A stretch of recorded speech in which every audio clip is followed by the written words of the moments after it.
రాష్ట్రంలో దేశంలోనే ఈ రాష్ట్రానికి ప్రథమ స్థానం వచ్చే పరిస్థితికి వచ్చే నాయకులు ఉన్నారు అని అనుకున్నాం.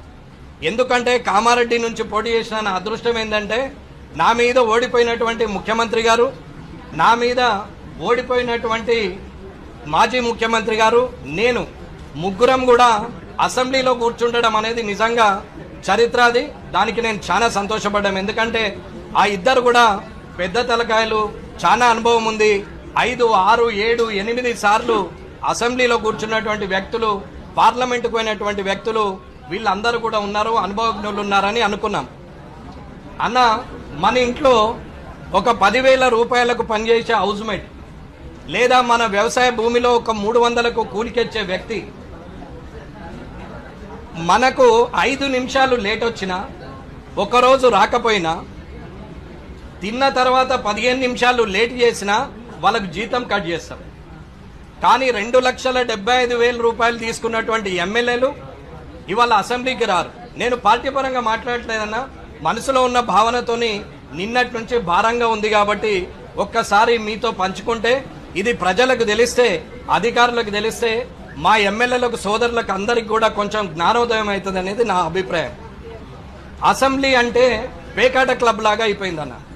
ఈ టేబుల్ మీద ఉన్నాడు ఆ టేబుల్ మీదకి పోయి, ఆ టేబుల్ మీద ఉన్నాడు ఈ టేబుల్ మీదకి వచ్చి పత్తాలాడచ్చు, ఎక్కడ ఖాళీ సీట్ ఉంటే అక్కడ కూర్చోవచ్చు, ఏ టేబుల్ మీద కూర్చుంటే ఆ టేబుల్ మీద ఆట ఆడచ్చు అనే ఆలోచన ఈ అసెంబ్లీలో తయారైపోయింది. అన్న, 2,75,000 జీతం తీసుకున్నటువంటి వ్యక్తి అసెంబ్లీకి రావడమే మానేసి, సగం మంది వస్తారు. వచ్చిన సగం మందిలో 2 నాయకులు మాట్లాడితే 60 మంది జపం చేస్తారు, అల్లరి చేస్తారు. ఇటు పక్కన 2 మాట్లాడితే 20 మంది అల్లరి చేస్తారు. వాళ్ళు మాట్లాడితే వీళ్ళు అరవడం, వీళ్ళు మాట్లాడితే వాళ్ళు అరవడం తప్ప పెద్దగా ప్రజలకు ఒరిగినటువంటి ప్రయోజనం ఏమీ లేదు. ఈ థర్డ్ సెషన్లో కూడా ఎవరికి వాళ్ళే గొప్పలం అనుకుంటున్నారు. కొందరు మాట్లాడతారు, రాజకీయం వేరు, మా పరిస్థితులను బట్టి మిత్రులుగా ఉండొచ్చు, రాజకీయం రాజకీయమే, మిత్రులు మిత్రులే అంటారు. ప్రజాప్రతినిధులు అందరూ మిత్రులైనప్పుడు మరి శత్రువులు ప్రజల, ఓటేసి గెలిపించినటువంటి ప్రజలే శత్రువులా ప్రజాప్రతినిధులకు అనేది నేను అడుగుతున్నా. ఏ ఒక్కరు కూడా ప్రజలకు సంబంధించిన అంశాన్ని లేవనెత్తి మాట్లాడరు. కానీ తన ప్రభుత్వం గొప్పది, తన ప్రభుత్వం గొప్పది అని చెప్పి మాట్లాడే వ్యక్తులే తప్ప ప్రజల గురించి మాట్లాడే వాళ్ళు లేరు. దాంట్లో మధ్యలో సెటైర్లు, సినిమాలో సీరియస్ సీన్ నడుస్తుండగా ఒక కమెడియన్ వచ్చి జోక్ చేసినట్టు ఒకరు జోక్ వేస్తారు, దాని మీద మళ్ళీ నవ్వడం. అప్పుడే ప్రతిపక్షం అధికార పక్షాన్ని, అధికార పక్షం ప్రతిపక్షాన్ని, నాతో సహా, నేను ఏ ఒక్కరిని పార్టీని బట్టి మాట్లాడట్లేదు, వారు మాట్లాడి అప్పటిదప్పుడే మళ్ళీ జోక్ వేసుకుంటారు, సీరియస్గా మాట్లాడతారు, వెళ్ళిపోయి కాలించుకుంటారు. కెమెరాలు, పాత్రికేయులు నడిచినంతసేపు వారందరూ కూడా నువ్వంటే నువ్వు, డి అంటే డి అని మాట్లాడతారు. అది అయిపోయిన తర్వాత మళ్ళీ కలుసుకొని మాట్లాడతారు. రాజకీయం అంటే కక్షాపూరిత ద్వేషపూరితమైన వాతావరణం ఉండాలని నేను అడగట్లేదు. కానీ రాజకీయ నాయకుడు కమిట్మెంట్ మీద ఉండాలా. ఎవరైతే ఓటేసిరో ఆ ప్రజల పక్షాన మాట్లాడాలి.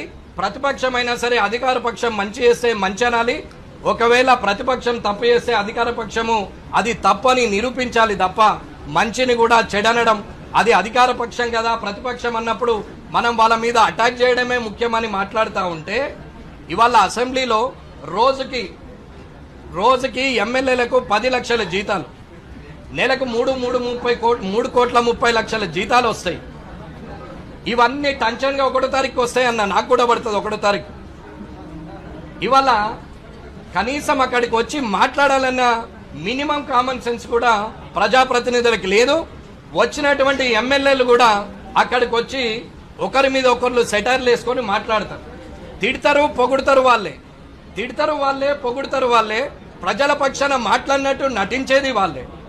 ఇది ఎమ్మెల్యేలు అసెంబ్లీలో చేస్తున్నటువంటి బాధ అన్న. నేను ఎమ్మెల్యేగా ఎందుకు గెలిచాం, అనవసరంగా వచ్చామేమో, ఈ అసెంబ్లీకి రాకున్నా బయట ఉండి పోరాడినా 10 మందికి లాభం జరుగుతుండే అనుకున్నాం. మాస్టర్ ప్లాన్ మీద గొడవ చేస్తే ప్రజలకు లాభమైంది, మాస్టర్ ప్లాన్ క్యాన్సిల్ అయింది, పదవి లేదు.